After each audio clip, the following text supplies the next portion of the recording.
नमस्कार, जय हिंद। कैसे हैं आप सभी? उम्मीद करता हूँ आप सभी अच्छे होंगे, स्वस्थ होंगे और अपने टीजीटी जेबीटी एग्ज़ाम की प्रिपरेशन को अच्छे से कर रहे होंगे।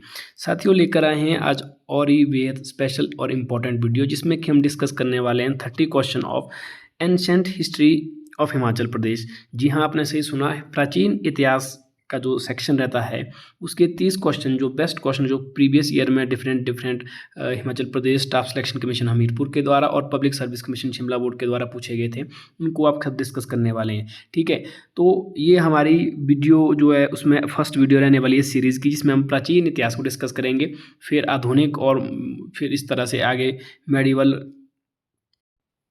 और मध्यकालीन इतिहास जो हिमाचल प्रदेश के, उसको भी हम अगले वीडियो में कवर करने वाले हैं। ठीक है, तो वीडियो को शुरू करते हैं। इसमें टोटल 30 क्वेश्चन है, आप यहाँ पे देख सकते हैं इस तरह के। ठीक है, लेकिन सबसे पहले हमारा जो फर्स्ट क्वेश्चन है उसकी तरफ बढ़ते हैं। सो गाइस, जो हमारा फर्स्ट क्वेश्चन है वो है इंक्रिप्शन से लेकर जो हमारे शिलालेख थे।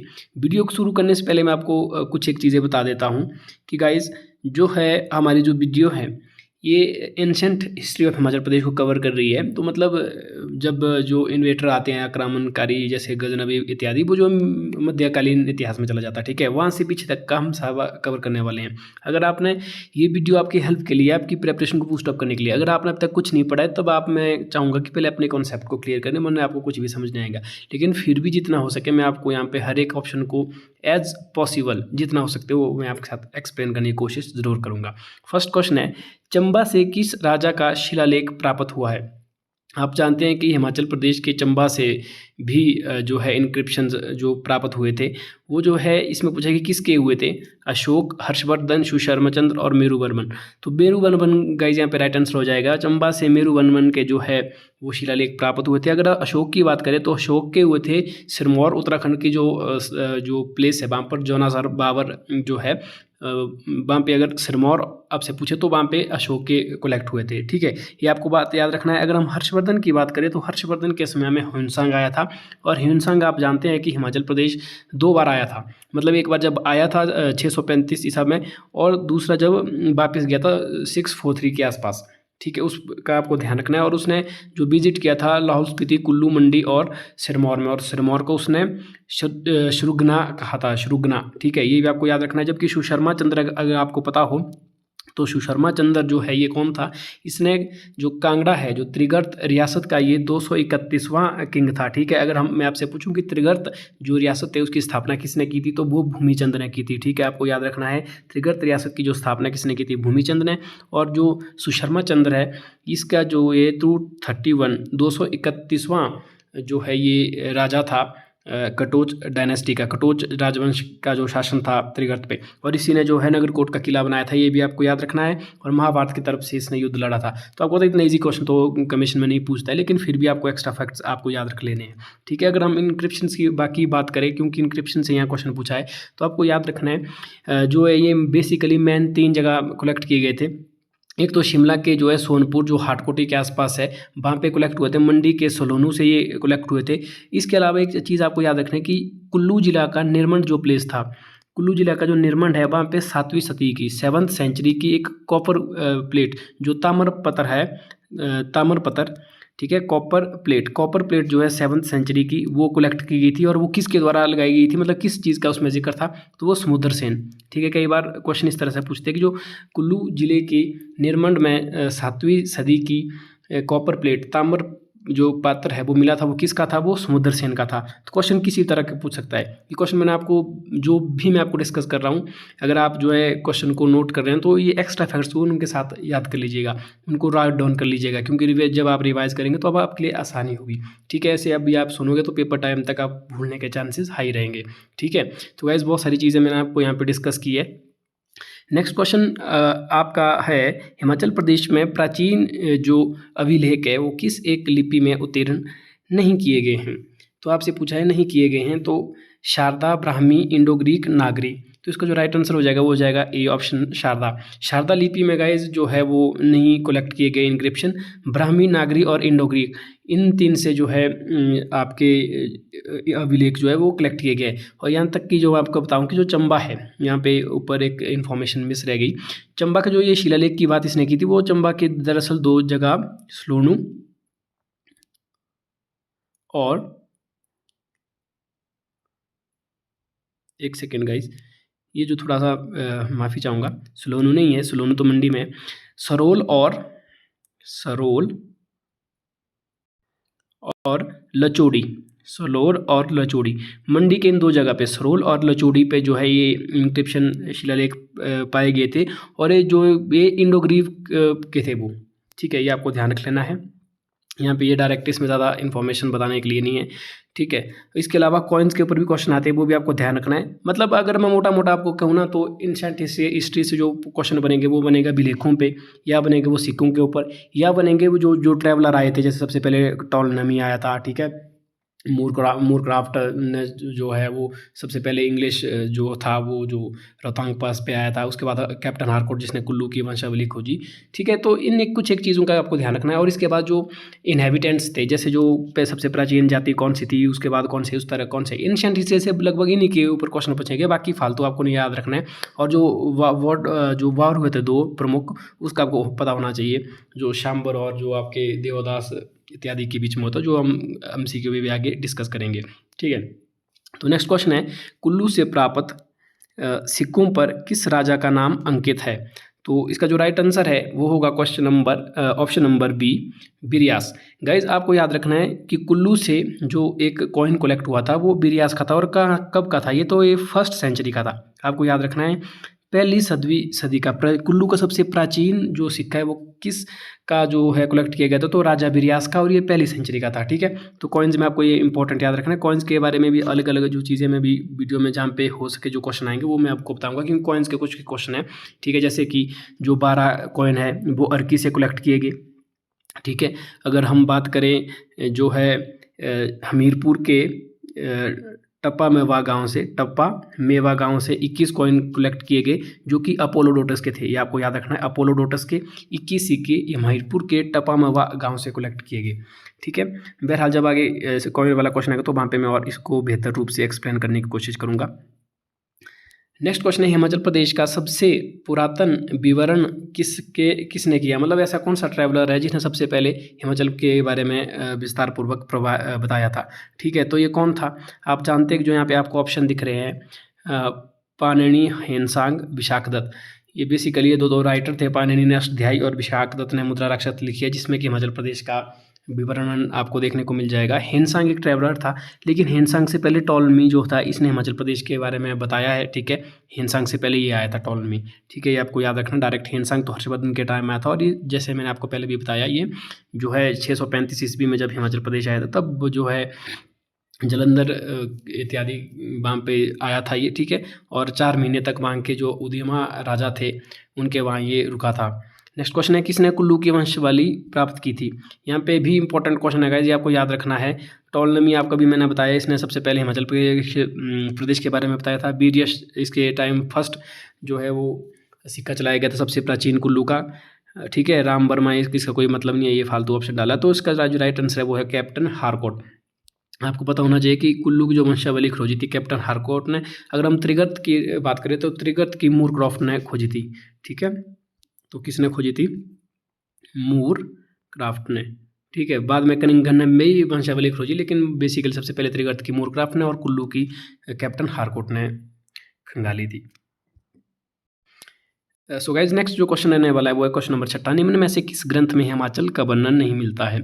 अरण्यक, वेद, पुराण, महाभारत। तो इसका जो राइट आंसर ऑप्शन है हो जाएगा, मतलब यही गलत है क्योंकि नहीं पूछा है। तो बाकी इसके अलावा सब में मिलता है। वेद में मिलता है, ठीक है।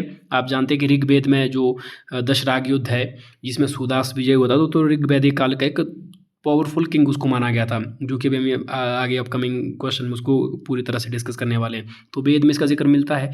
पुराण में मिलता है, आपको पता है कि विष्णु पुराण, मार्कंडेय पुराण, वायु पुराण, इन सब में मिलता है, ठीक है। अगर मैं बताऊं आपको तो विष्णु पुराण में मिलता है त्रिगर्त के बारे में, ठीक है। मार्कंडेय पुराण में मिलता है कुलूत के बारे में, मतलब कुल्लू के बारे में जानकारी।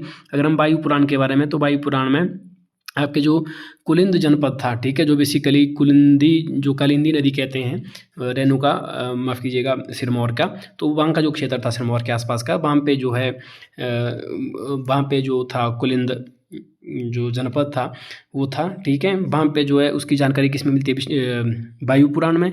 कुल्लू की जानकारी किस में मिलती है, ये मार्कंडेय पुराण में। और त्रिगर्त की जानकारी मिलती है विष्णु पुराण में। तो पुराण भी इसका राइट आंसर हो जाएगा।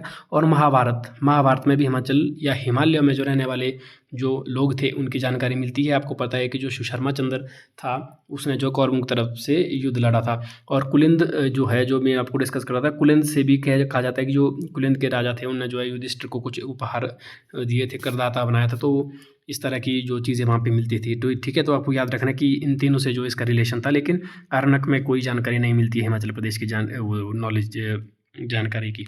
माफ़ी चाहूँगा गाइज अगर मेरे कुछ थोड़ा सा कोई एरर हो रहा हो, तो क्योंकि वो टाइम मैं वीडियो बना रहा हूँ, टेट के टाइम बनाता था, लेकिन कमीशन के लिए फ़र्स्ट टाइम ही इस तरह का किया है। हालांकि इससे पहले भी बनाई है जैसे केमिस्ट्री इत्यादि के लिए, लेकिन कुछ एक पर्सनल रीजंस की वजह से मैं लगातार वीडियो नहीं अपलोड कर पाया। तो अगर आप लोग का पॉजिटिव सपोर्ट रहता है तो आप ज़रूर कमेंट करें कि नेक्स्ट वीडियो का आपको बेसब्री से इंतज़ार रह रहा है। तब मैं जो है जो मध्यकालीन इतिहास है, आधुनिक इतिहास हिमाचल प्रदेश का, इसके बाद मैं वीडियो बनाऊंगा इस सीरीज़ को नेक्स्ट नाम दे के, ठीक है। तो आप जो है सपोर्ट करें, ज़रूर कमेंट करें, ठीक है। चैनल को सब्सक्राइब करें, वीडियो को लाइक करें, तभी मैं नेक्स्ट वीडियो लेकर आऊँगा अगर आप आप लोगों का सपोर्ट देखेगा। नेक्स्ट क्वेश्चन है गाइस, क्वेश्चन नंबर 7वां। प्राग वैदिक काल में जो प्री वैदिक पीरियड था उसमें शिवालिक श्रेणी के मूल निवासी कौन थे? बड़ा ही इंपॉर्टेंट क्वेश्चन है गाइस। आपको पता होना चाहिए कि जो कुल मिलाकर इसमें पूछा कि हिमाचल प्रदेश के प्राचीन जो जाति थी वो कौन थी। देखो क्वेश्चन को कितना घुमाया गया है। क्लरिकल में 2015 में आया, तो इसके चांसेस इस तरह के क्वेश्चन, मतलब जो आपको टीजीटी कमीशन में क्वेश्चन आएंगे ना, होंगे वो इजी, लेकिन उसकी लैंग्वेज को डिफिकल्ट किया जाएगा। जैसे ये वाला क्वेश्चन है। अब जैसे ऑप्शन में भी देखो, इसमें आपको जैसे नॉर्मल बुक्स में पढ़ते हैं उसमें जो आपको जाति कौन सी पढ़ते हैं, आप कोल जाति पढ़ते हैं, किरात पढ़ते हैं, ठीक है, आप नागा जाति पढ़ते हैं, या फिर आप पढ़ते हैं जो खस जिन्हें कहा जाता था, जो आर्य आए थे कश्मीरों के, ठीक है। तो ये 4 जाति यहाँ पे देखो ऑप्शन में तो है ही नहीं। 10 यू पूछा है, खस है, कीरत, तो थोड़ा सा आपको थोड़ा ध्यान रखना है। 10 यू जो कहा जाता था गाइज, वो कहा जाता था जो कोल होते थे या कोली, जो प्राचीन जाति थी। हिमाचल प्रदेश की सबसे प्राचीन जाति कौन सी थी जो वहाँ पे निवास किया था? सबसे पहले कोल थे, और इन्हीं कोल को 10 यू कहा गया था। और ये इन्हीं का जो राजा था जो बाद में सबसे पावरफुल माना गया, जिसको वो शांबर था, जिसके साथ देवदास ने युद्ध किया था 40 वर्षों तक, ठीक है। मैं भी आपको बताऊंगा, तो ये आपको ध्यान रखना है। लेकिन क्वेश्चन को देखो कितना घुमाया है कि प्री वैदिक पीरियड में शिवालिक श्रेणी के मूल निवासी कौन थे। तो कुल मिलाकर इसका कहना है कि ये कि भाई जो प्री वैदिक पीरियड था, जिस टाइम हम इन 4 जो प्रमुख जातियां हैं इनके बारे में डिस्कस करते हैं, उस टाइम में शिवालिक श्रेणी में, शिवालिक श्रेणी मतलब हिमालय के, जो हिमालय है उसके जो डाउन जो इलाका है शिवालिक का, वहाँ पे जो कौन थे, क्योंकि आपको पता था उस टाइम जो हाइट्स पे तो कोई लोग रहते नहीं थे। ये जो लोग हैं जैसे 10 जो कोली है, आपके किरात है, या फिर जो आपका नागाज है, या जो खस को भी, कुछ एक खस को जब आर्यज आए उन्होंने जब इनके साथ फाइट किया, तो ये जो बाकी लोग थे, बाकी जो जातियाँ थी, ये जो है फिर अपर हिमालयस को गए, क्योंकि इन्होंने उनको खदेड़ दिया। लेकिन प्राचीन समय में तो ये शिवालिक में ही रहते थे ना, तो इसलिए क्वेश्चन को टेक्निकली तो हल्का सा घुमाया गया, इसलिए आपको ध्यान रखना है। तो जो इसका सिर्फ इतना ही पूछने का फंडा है कि भाई हिमाचल प्रदेश के सबसे प्राचीन निवासी कौन थे, तो मूल निवासी कौन थे, वो 10 यू थे, यानी कि कोल जाति के थे, ठीक है। तो कोल जो थे वो हिमाचल प्रदेश के सबसे प्राचीन इनहेबिटेंट्स थे, ठीक है, मूल निवासी थे। आपको ध्यान रखना, क्वेश्चन को ही घुमाया गया है, बाकी कुछ नहीं आई। अगर हम खस की बात करें तो खस जो आए थे ये, क्योंकि आर्या की 2 टुकड़ी आई थी बेसिकली इंडिया में। एक आई थी जो कश्मीरों के आई, इनको हमने कहा गया खस, और जो पंजाब होके आई वो वैदिक आर्या कहलाई, ठीक है। और इन वैदिक आर्यों ने खसों को भी भागने पर मजबूर किया। जो कुछ एक खस रह गए तो उनके साथ उन्हें विवाह कर लिया, या उनको दास दूस इत्यादि बनाया गया, ठीक है। जबकि अगर हम बाकी की बात करें, जैसे जो आपका कोल है, नाग थे, या जो किरात थे, इनको जो है खदेड़ कर उन्हें अपर हिमालय पे जाने पे मजबूर किया था। नेक्स्ट क्वेश्चन है, देखो जैसे इसी का इस क्वेश्चन में भी आपके साथ डिस्कस कर रहा था। क्वेश्चन नंबर 8, हिमाचल प्रदेश के सबसे प्राचीन निवासी है कौन? इनमें से सबसे प्राचीन निवासी है, तो डायरेक्ट क्वेश्चन पूछा गया है। देखो इसका जो राइट आंसर हो जाएगा कोल, कि जो कोल जाती है वो हिमाचल प्रदेश की सबसे प्राचीन निवासी है, ठीक है। ये आपको याद रखना है, डायरेक्ट क्वेश्चन जो, जैसे कि मैंने आपको पिछले क्वेश्चन में इसको डिस्कस किया था। नेक्स्ट क्वेश्चन है गाइस, क्वेश्चन नंबर 9वां। 3000 ईसा पूर्व हिमाचल प्रदेश में प्रवेश करने वाली जाति कौन थी? तो बेसिकली इसमें पूछा है कि भाई 3000 ईसा पूर्व के आसपास हिमाचल प्रदेश में किस जाति ने प्रवेश किया था। उसका जो राइट आंसर हो जाएगा खस। इस क्वेश्चन में मैं आपको डालने का मकसद एक ही है कि आपको सबसे पहले पता होना चाहिए कि हिमाचल प्रदेश में सबसे पहली जाति कौन थी, तो वो थे कोल, डायरेक्ट याद रखना है। दूसरी जाति कौन सी थी, वो थी किरात, ठीक है। तीसरी नंबर पे कौन से जो निवासी आए जिनको मूल कहा गया वो नाग थे। चौथे नंबर पे खस, ठीक है। तो आपको रखना सबसे पहले कौन, कोल। हिमाचल प्रदेश के सबसे प्राचीन निवासी कौन थे, कोल। उसके बाद किरात, ठीक है। किरात जो है इनको किन्नर कहा गया, ठीक है। ऋषि जो आपके थे, एक मैं भी नाम नहीं रिकॉल पा रहा हूँ उनका, उन्होंने इनको जो है वो लिंग देवता की पूजा करने वाला भी कहा था, ठीक है। आई थिंक विश्वामित्र ने कहा था। बाकी आप इसको क्लियर कर लीजिएगा या कमेंट में कर बता दीजिएगा अगर मैं मुझे गलत प्रोनाउंस किया है तो। और उसके बाद जो आए थे वो नाग आए थे। नागा के बाद कौन सा आए थे, खस आए थे। और आपको मैं बता दूं कि जो भुंडा फेस्टिवल है जिसमें कि आपको जो नाग जाति के लोग हैं उनकी बलि दी जाती थी, मतलब प्राचीन समय में होता था, एट प्रेजेंट टाइम तो नहीं होता है। ये किसके ऊपर किसके लिए की जाती थी, तो ये होता था जब नाग थे, नाग जाति की बलि दी जाती थी खसों के द्वारा, ठीक है। भुंडा फेस्टिवल मनाया जाता था ये, ठीक है। तो आपको याद रखना है किस धर्म ग्रंथ के अनुसार कोल, किरात, यक्ष और नाग जैसी अनार्य जातियाँ हिमाचल प्रदेश में आर्यों से पहले बसी थी। तो ये पूछा है आपसे कि ये किस में ये चीज़ बताई है, तो आपको ये याद रखना है कि मतलब कौन से ग्रंथ के द्वारा ये चीज़ आपको बताई गई है। तो किस धर्म ग्रंथ के अनुसार कोल, किरात और यक्ष, ठीक है, और नाग जैसी अनार्य, मतलब जो नॉन आर्याज थे वो हिमाचल प्रदेश के आर्यों से भी पहले आए थे। तो महाभारत में कहा है नहीं, ऋग्वेद में भी बेसिकली इन चीज़ों की मतलब इस ऑर्डर को नहीं बताया है ऋग्वेद में भी कि भाई सबसे पहले कोल आए थे, तो ये बताया है मनुस्मृति में, ठीक है। तो आपको याद रखना डायरेक्ट, बहुत ही वेरी इंपॉर्टेंट क्वेश्चन है, ठीक है गाइस, कि आपको इस तरह का ऑर्डर कहाँ पे बताया गया कि भाई ये जो प्राचीन आर्य थे। नेक्स्ट क्वेश्चन देखिएगा, क्वेश्चन नंबर 11, प्रदेश के अनार्य राजा शांबर का किस आर्य राजा के साथ कई बार युद्ध हुआ। Very very very important question, ठीक है। आप जानते गाइस कि आप कमीशन का पेपर देने वाले, वहाँ डायरेक्ट तो पूछेगा नहीं, तो क्वेश्चन की लैंग्वेज को डिफिकल्ट किया जाएगा या कुछ एक ऐसे फैक्ट्स जो कि बहुत ही कम लोग जानते हैं वो पूछे जाएंगे। जैसे यहाँ पे पूछा गया है कि कई बार युद्ध होता था, तो इसका जो राइट आंसर है वो तो आपको पता ही है कि देवदास और शांबर के बीच में हुआ था। लेकिन क्वेश्चन इस तरह का नहीं आएगा, क्वेश्चन आएगा कि कितने टाइम तक हुआ था, तो वो था 40 वर्ष तक।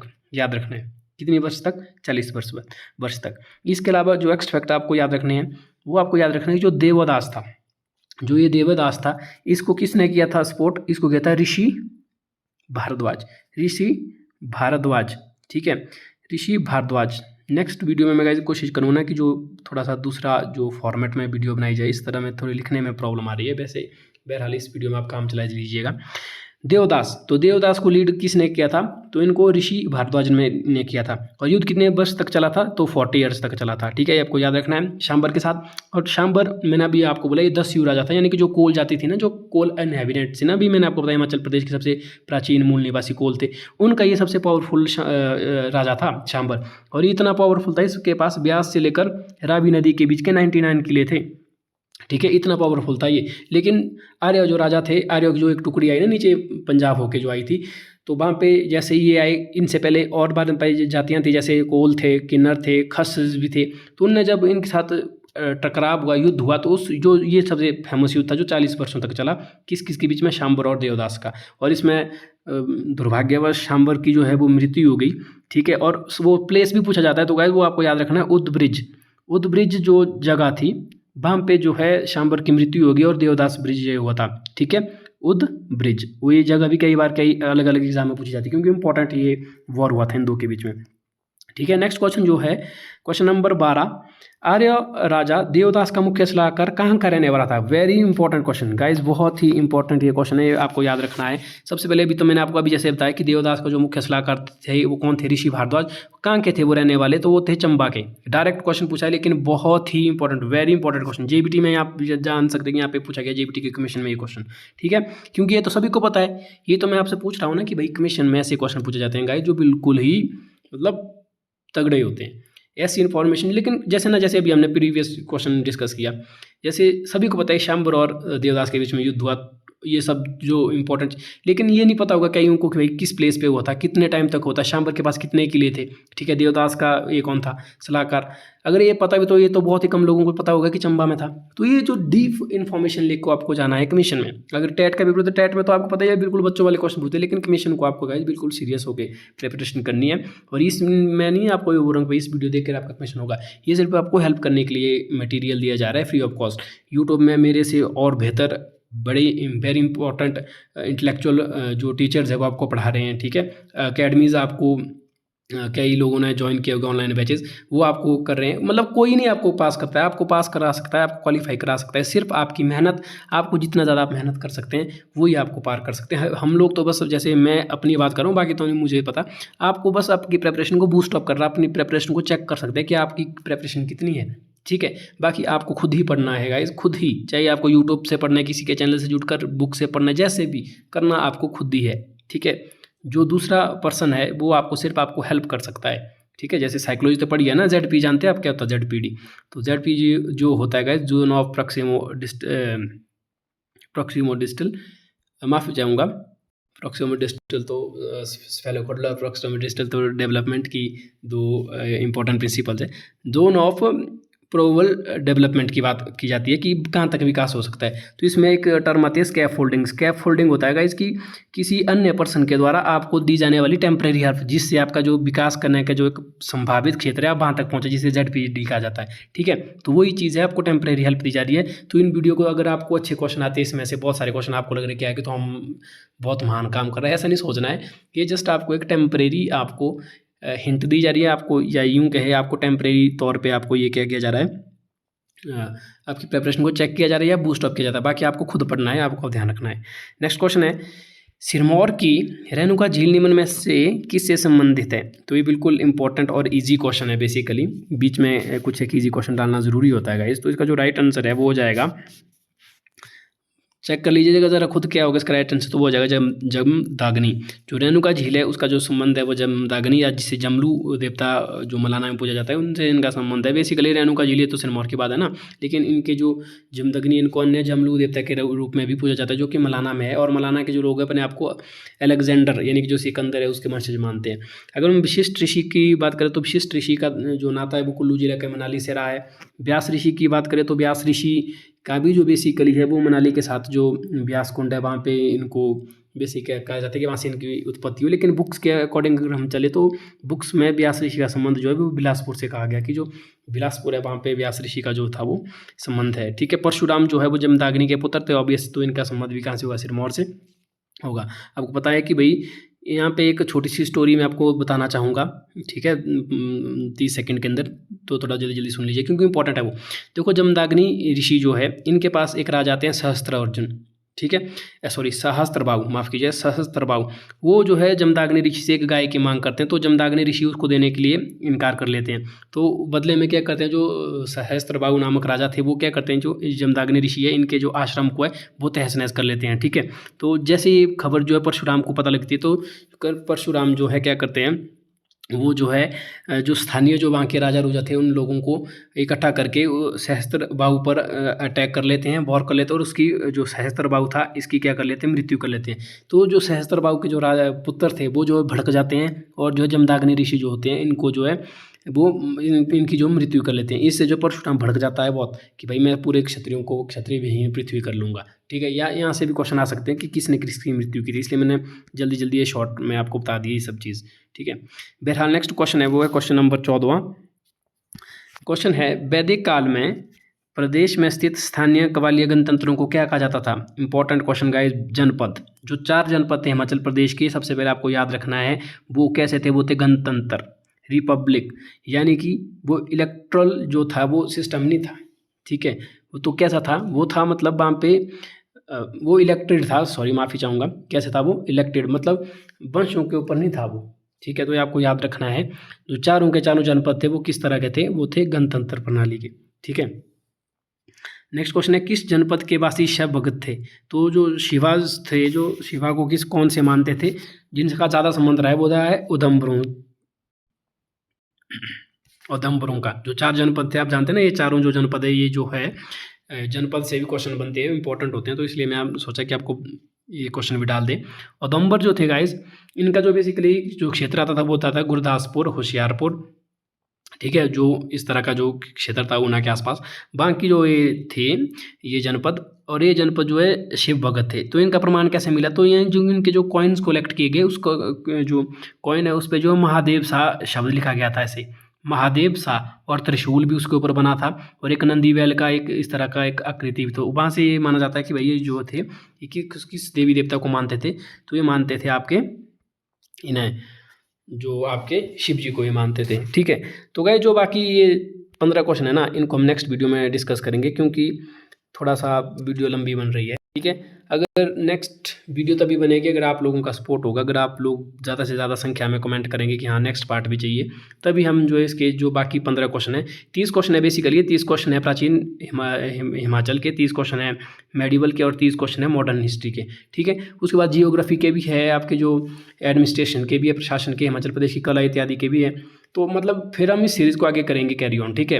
आज के लिए क्योंकि वीडियो ज़्यादा लंबी बन रही है, फिर आजकल आपको पता थोड़ा नेटवर्क इशू है, मैं भी विलेज में हूँ, मतलब घर में हूँ इस आपदा के क्षण में, तो यहाँ पे फिर इसको अपलोड करना बड़ा मुश्किल होगा, ठीक है। तो जैसे मैं बैक टू कुल्लू जाऊँगा तो वहाँ पे मैं फिर से मतलब लॉन्ग वीडियो बनाऊँगा जैसे हम पहले बनाते थे, ठीक है। जैसे 19 वाले क्वेश्चन के लिए हमने केमिस्ट्री की बनाई थी, तो इसलिए इस वीडियो में हम इतना ही थोड़ा शॉर्ट करने की कोशिश करेंगे। अगर वीडियो आपको अच्छी लगी हो तो प्लीज़ आप ज़रूर कमेंट करें कि किस तरह की आपको वीडियो लगी और किस तरह के क्वेश्चन का आप समावेशन चाहते हैं, और नेक्स्ट वीडियो आप किसके ऊपर चाहते हैं, क्या इस सीरीज़ को कंटिन्यू करें, इस जो हम डिस्कस कर रहे हैं एचपीजी के, या फिर जो अदर सब्जेक्ट की आप डिमांड कर रहे हैं, तो ठीक है। तो आज के लिए बस इतना ही, मिलते हैं नेक्स्ट वीडियो में, तब तक अपना ख्याल रखिएगा। जय हिंद, जय भारत।